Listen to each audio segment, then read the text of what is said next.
अगर तेरा जिंदगी का सबसे बड़ा धोखा यह है, हम सोचते हैं कि कमाया हुआ सुख हमारा अधिकार है और मिला हुआ दुख भगवान की सजा।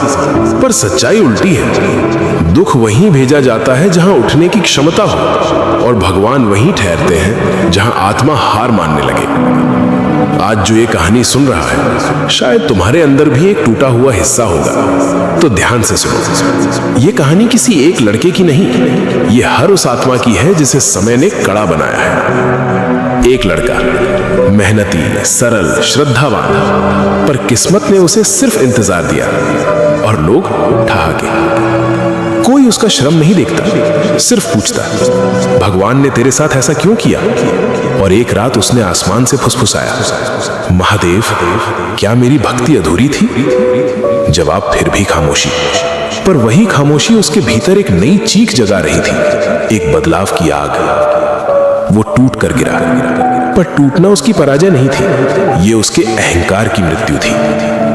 रोते रोते उसने पुकारा, अगर भटक रहा हूं रोक लो, अगर गिर रहा हूं पकड़ लो, अगर हार रहा हूं जगा दो। और पहली लकीर यहीं बदली। जब जिंदगी का प्रश्न क्यों मैं रूपांतरित हुआ, अब मुझे क्या सीखना है।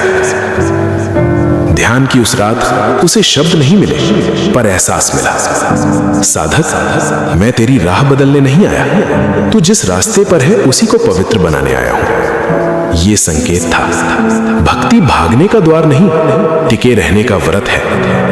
वो लड़का उठा, पर अब उसकी दृष्टि बदल चुकी थी। दुनिया जख्म दिखाती रही और वो अपने घावों में दीक्षा खोजने लगा। जिंदगी की असली चाल यही है, दुख मार्ग बदल देते हैं और भक्ति लक्ष्य। महादेव चमत्कार नहीं करते, वो इंसान के भीतर से पशु को हटाकर साधक पैदा करते हैं। जो राह टूटकर छूटी थी, वहीं से अब साधना का प्रथम चरण शुरू होता है।